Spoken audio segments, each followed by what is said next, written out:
traffic, a first world problem that everyone in the US, along with a lot of people in the world, struggle with. So, how would a normal person satisfy solving this problem? Well, Elon Musk isn't a normal person. He decided to come up with the tunnel idea for LA, solving traffic. But all this money, where does it come from?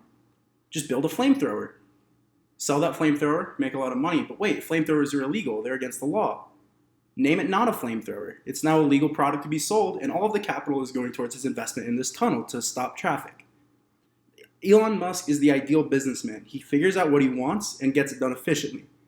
Through robust ways and ideas that have not been heard of, he delivers a product that people aren't expecting, and people love it.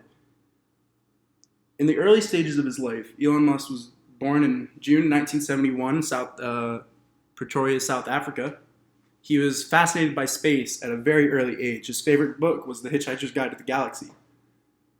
He taught himself coding at the age of 12 and created his first form of capital when he created a game called Blastar and sold it for $500.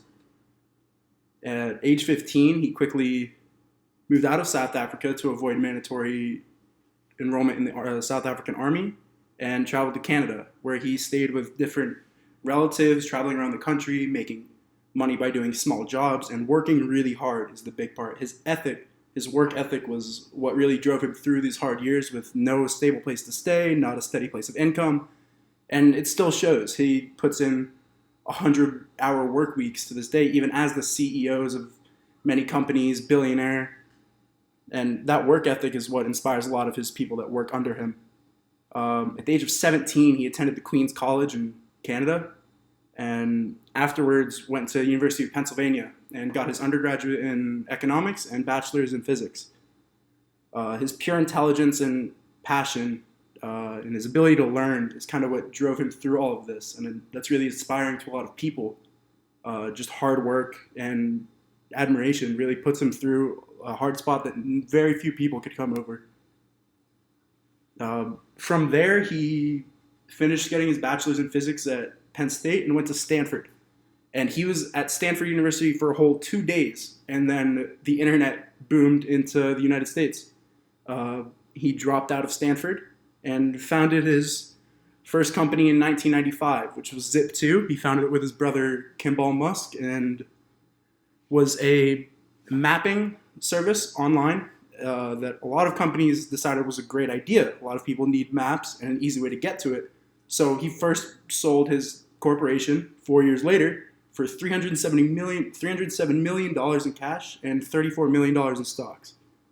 He then created XCOM, which became known as PayPal the next year, which was then bought by eBay a few years later for $1.5 billion in stock. This was his first billionaire move, and it pushed him into the spotlight, especially around this age where the internet was getting increasingly popular.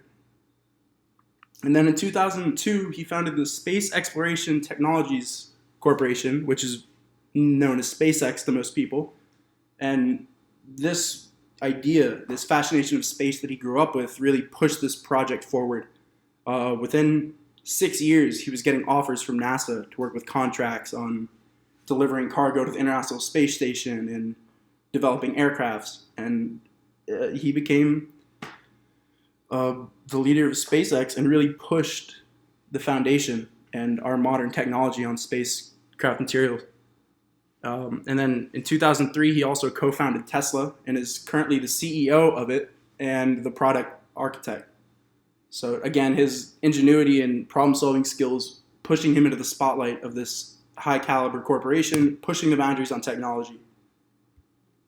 And the other part of Elon Musk, what I admire about him is his drive, his work ethic, the way he searches for a problem and finds a way that benefits everyone.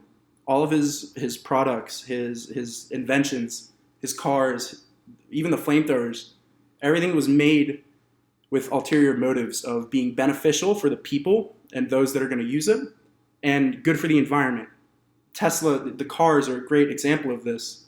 They're extremely eco-efficient, save money on gas for a lot of people, and they give self-driving, so it helps with a lot of people with that maybe don't feel comfortable behind the wheel. It's just another way he's assisting these people In 2013, he announced his idea for the Hyperloop, small tunnels that run around the United States, and these pods that carry you at 700 miles per hour. This is by no way a feasible thing that someone would just come up with. It's good for the environment, saves greenhouse, stops emissions from cars, transports people at a much faster rate, which is very great for the people. Similar to when he started the Boring Company, looking to build the tunnel for LA, and he started selling the flamethrowers. All of it was for a good purpose, and he didn't harm anyone along the way. He just invested into our economy by creating these products and pushing it, making people happy, and then getting his job done that still benefits a lot of other people. This is why I see him as the ideal businessman. He goes about his business, solves problems efficiently, and does not hurt anyone, just benefits everyone.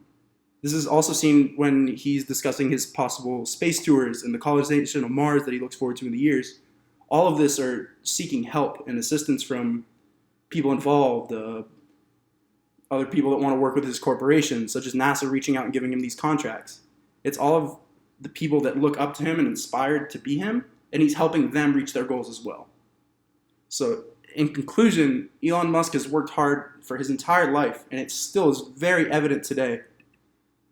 He pleases the market, he pushes capital through the economy, introduces new products, and is saving the earth the entire time.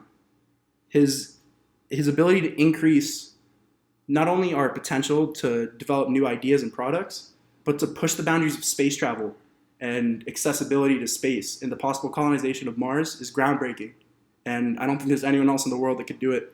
And he's pushing us towards a more exciting future than we'd ever see possible.